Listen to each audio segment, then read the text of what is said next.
Are you worried about cyber security? Would you ever be vulnerable to a hack, or how would it be for your financial information? How do you stay secure?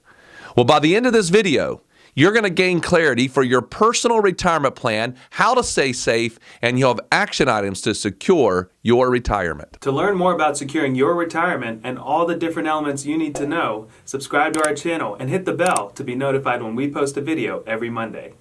We have helped hundreds of our clients gain clarity and get on the path to a comfortable and happy retirement. Now it's your turn. Let's dive in. Welcome, everyone, to our Secure Your Retirement podcast. Merce and I are certainly happy to talk with you today. One of the things that we have been spending quite a bit of conversations with our clients and those that we talk to is how do we stay safe in a world where cybersecurity is becoming more and more of a term that we're all kind of hearing about, whether that might be one country versus another or right in our own living room while we're trying to get to our finances. And so we have brought on a expert in this area, Nick Espinosa. So Nick, thank you so much for coming on. I know what you have to share with us is going to be beneficial to our listeners. So thank you. Yeah, well, and thanks for having me. And to your point, yes, our phone isn't stopped ringing. It's been kind of nuts. So yeah. Could you just give us a real high level as to what it is that you do and why you're involved, what's your involvement with cybersecurity? Sure. So I'm the chief security fanatic of Security Fanatics. We do all things cybersecurity, cyber warfare, cyber terrorism, infrastructure, government compliance, all those kinds of things. And on top of that, I have a nationally syndicated radio show. You can find it on your local NPR affiliate, I hope. That is based around cybersecurity as well. On top of doing TED Talks and writing and all the other stuff that I've done. I also co-authored a best-selling book about 6 years ago or so now. So it's kind of, I like to say it's not in my blood, it's in my DNA. Yeah, it seems like you've got quite the list of things behind you that say, hey, this guy knows what he's talking about. So I say we jump right in. The majority of our listeners, the majority of our clients, people that we work with, they are close to retirement or already retired. But I mean, anyone today has access to the internet for the most part. They've got a phone in their hands. They've got the Amazon app. And while it's nice and convenient that we can just click a button and within 2 days we've got something on our front doorstep, we can't get complacent with how that all works. And so could you kind of take us through, as consumers, we're buying online. I don't like going into stores anymore because it's so convenient to just buy online. I know this websites I like. I know that my sizes and everything like that just comes to I don't have to go to the store. But how do we keep ourselves safe when we're doing that? Yeah, so that's an incredibly loaded question, only in the sense that, to your point, yes, I mean, we're all online. The pandemic decided to accelerate a couple of different trends that, we were going to see in the next 5 to 10 years anyway, which is the rampant uprise of shopping online, banking online, doing everything else online, not to mention working remote as well. So it's obviously been a huge thing. So I think part of this is an understanding of essentially awareness.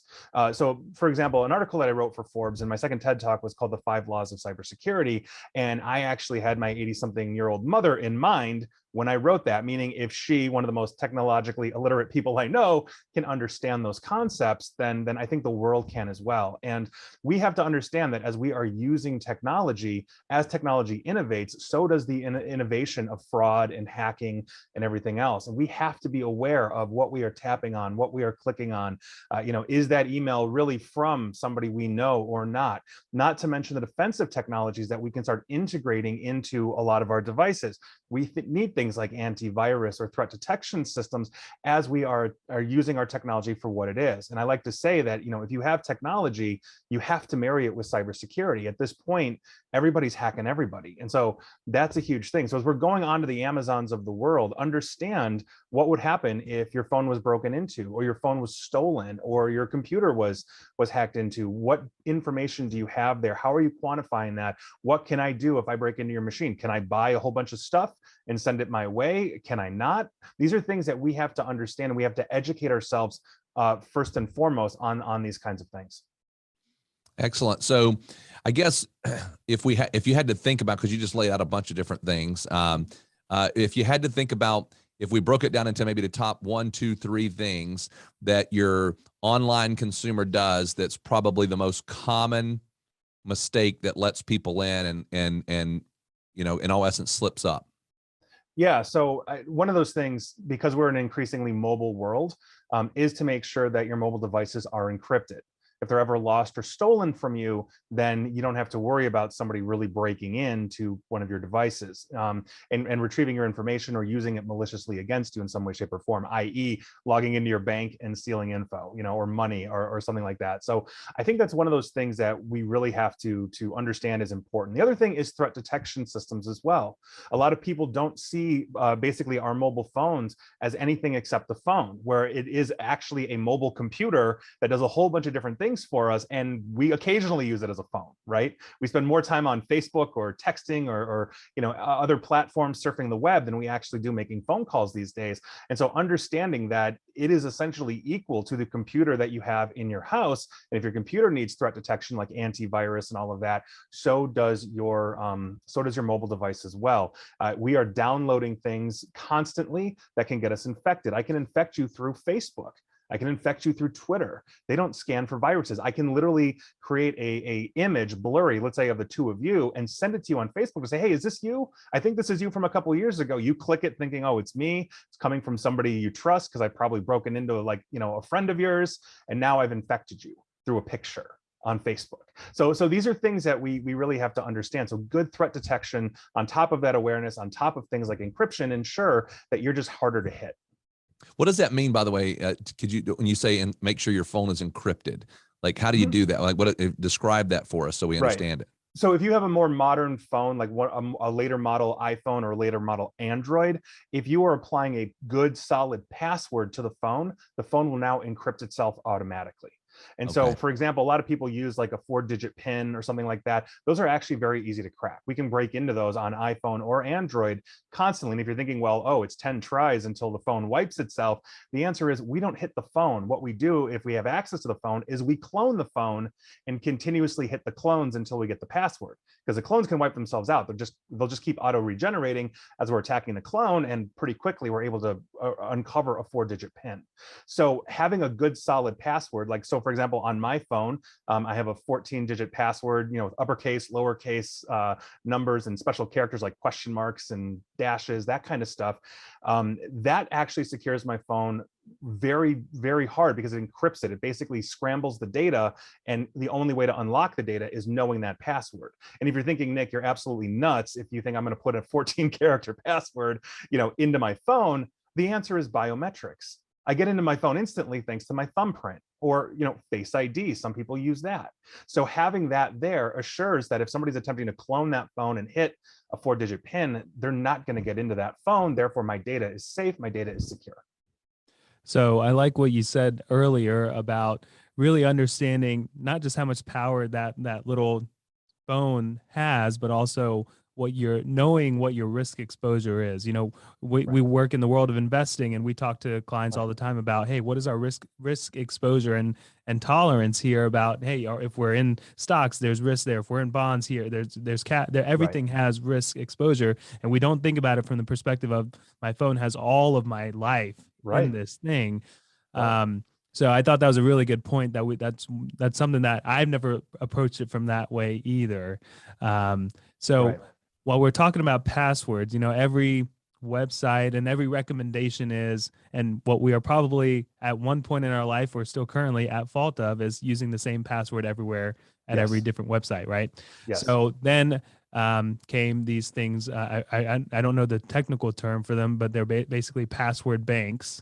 So it's one password to be able to store all of your passwords in a very safe and password manager. Password manager, exactly. Right. So what is your thought on those? Because in my mind, it seems like it makes a lot of sense in one aspect, because you're encrypting all of your passwords and keeping those very safe. But in the other side, it's saying, well, there's one password to access your entire life of passwords. Right. So to back up just a little bit, you're 100% right. We are creatures of habit. We are creatures of complacency, and complacency is the death knell of cybersecurity. All cybersecurity does, all we do, in the same way as you're advising your clients, all we do is quantify risk and then attempt to mitigate the risk based on the appetite of the organization. How much risk can you have? How many computers can be off for how long until it's so economically unviable for your company that you're out of business, torches and pitchforks, at your door? That logic also applies to individuals as well. Think about this. If you're a high net worth individual, or you've got enough net worth, let's say, to retire, and you don't want to see that go to China or somewhere, you want to make sure that you are investing properly in security to ensure that your data, or I'm sorry, your money is not going to move overseas because somebody got in, somebody attacked you, somebody phished you, you fell for something. These are things that we have to understand. Risk quantification for the individual is the same as a corporation. It's just at the scale of an individual. And so as we are talking about that, password managers are one of those things that can help, in the sense that as you, let's say, sign up for 10 different sites, the password manager can generate very hardened and randomized passwords for you, store them in an encrypted database. But there's a couple caveats with password managers. Think about it this way. Most password managers synchronize between themselves, meaning you have a computer at home, you've got that iPhone or whatever you're carrying, and you update the iPhone, it updates the computer, right? But interestingly enough, it's not a one-to-one connection. What happens is your iPhone updates the password, it goes to the cloud, basically, of the password manager, and then synchronizes down to your computer.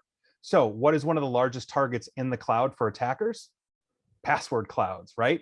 Because if I can break one pass, last pass, key pass, take your pick, game on, I've got everybody's password. And so understand that about half a dozen times a year, we read articles that say, oh, there's a huge vulnerability in one pass, last pass, key pass, take your pick. That requires you to update this immediately. People, being creatures of habit and complacent, do not like to update things. We come into technology all the time where it's like, yeah, I haven't updated my phone in 6 months. And Apple keeps pushing the updates, or Android keeps pushing the updates. Well, we patch or we update primarily to fix vulnerability. And so if you have a password manager, you've got to make sure that you are keeping it up to date as they are releasing updates for this. Otherwise, somebody could possibly simply break in because a flaw was discovered that you didn't fix, even though the fix was provided for you. So that is, I think, something that is incredibly important to understand. The other side of that too is that we are evolving past the traditional username and password, and we're enabling, at the most basic level now, things like multi-factor authentication. So you can download an authenticator app into your phone, for example, and when you log into Amazon or your bank with your username and password, it then prompts you for a second code. So if I've stolen your username and password, let's say out of the dark web where there's billions of passwords out there, that's how Colonial Pipeline got hit, stolen username and password, logged into their VPN. If I can get that from you, I don't have your physical phone, which means I now don't have that code that changes every 30 to 60 seconds or so. So that is the other side of this. Having just a standard username and password on something is no longer considered valid. Not to mention how these sites store passwords is also important as well. You can have a super awesome password, but Facebook was caught basically storing passwords for hundreds of millions of users in plain text, meaning 20,000 plus of their employees, their engineers, could actually read your super awesome secure password. And if you're using that password on Facebook for your bank, you need to change that, right? Because now 20,000 people have the same password that you're using everywhere. And if I have a stolen username and password, we use a technique known as password spraying, which means I'm going to, if I have, let's say, Radon, I have your username and password, I'm going to try every bank and credit union that I can possibly think of. I'm going to try every social media, every retail site like the Amazons of the world. And I'm not sitting here doing this one by one. I basically load up the username and password, and my machines rip through every bank, rip through every social media, every financial institution instantly. Hackers are lazy. I'd love to wake up at the crack of noon every day if I could. We go for the lowest hanging fruit. So you've got to make sure that you are enabling multi-factor authentication at least now in your life. So with that multi-factor, does that then, in all essence, I would guess exponentially make you safer just by having the multi-factor? Yes. Understand that every little thing you do adds up to you basically being much more of a pain in the butt to break into.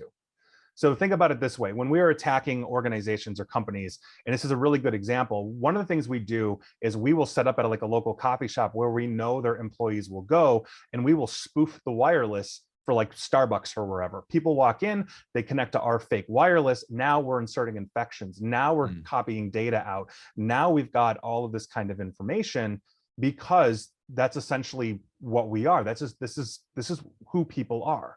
So we've got to make sure that as we are evolving our cybersecurity standards, we're also evolving into multi-factor authentication. So if you've got multi-factor authentication, you know, and you're in that coffee shop and I'm stealing your information, but I find out another user doesn't, I'm probably going to ignore you, right? Because your information is useless to me unless I have direct access to that phone.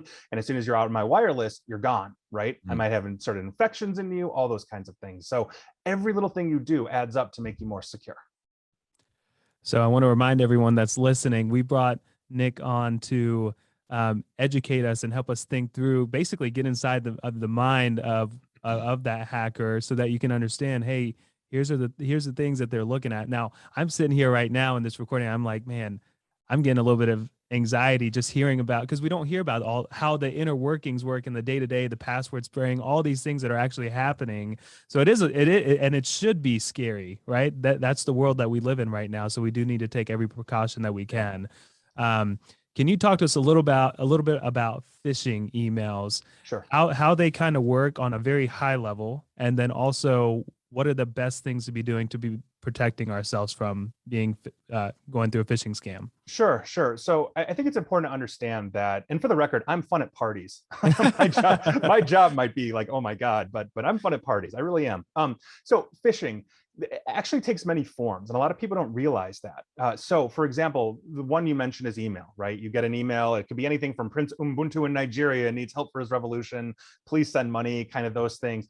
Or you can have things like spear phishing. We see this both in the corporate and the personal world.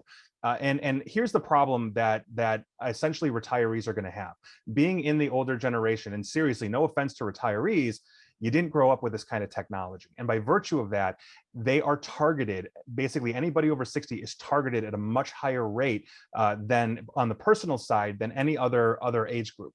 And so that's a huge problem.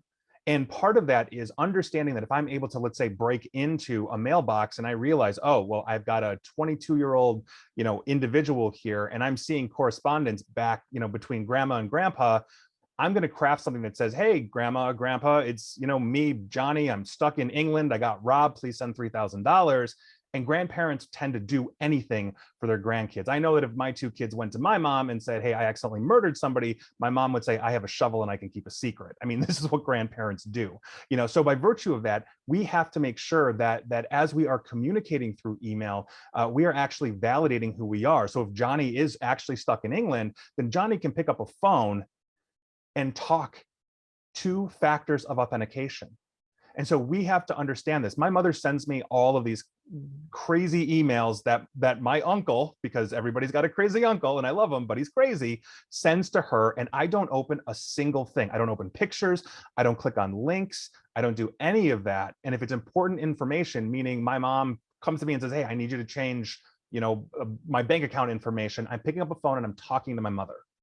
These are things that we have to understand that we need to do. Now, there are other forms of phishing outside of this, just the generic phishing email, as well as those that are very well crafted, looking directly at you because I've compromised somebody in your life and now I'm attacking you. There are also fake forms online. So you accidentally type in google.com as opposed to google.com, and it will take you to a website that looks exactly like Google. You're logging into your Gmail account, it's stealing your username and password, and then it's actually logging you into your actual account, but now I'm stealing that information. Or I might have infections on these sites as well. So we see this through phishing, like, oh, UPS has a package for you that's delayed, click here. Or you might see an email that basically says like, oh, like you just got an $800 charge on Amazon. And you're like, what on earth are you talking about? I don't, you know, you click there. These are the kinds of things that we're talking about. Those can get you infected as well. The other kind of phishing is actually coming through infections as well. So if you ever get a prompt on your computer that says Facebook needs to call you, call 1-800-Facebook, or Microsoft, call 1-800-Microsoft, or whatever, those are 100% fake 100% of the time. Try finding an actual support phone number for like Facebook or Google. It's like unlocking the Da Vinci Code. They don't want to hear from you. Just use their products and let them data mine you. That's all they want. So that is always, always, always fake. So if you're seeing something along those lines, if you're clicking on all of these things, this is a huge problem. You've got to validate and verify, especially when it comes to financial transactions. I don't care if your grandkid's asking for $50 or $50,000, you better pick up the phone and talk to him or her. It's so unbelievably important. And so the number one thing that we have for essentially phishing is awareness.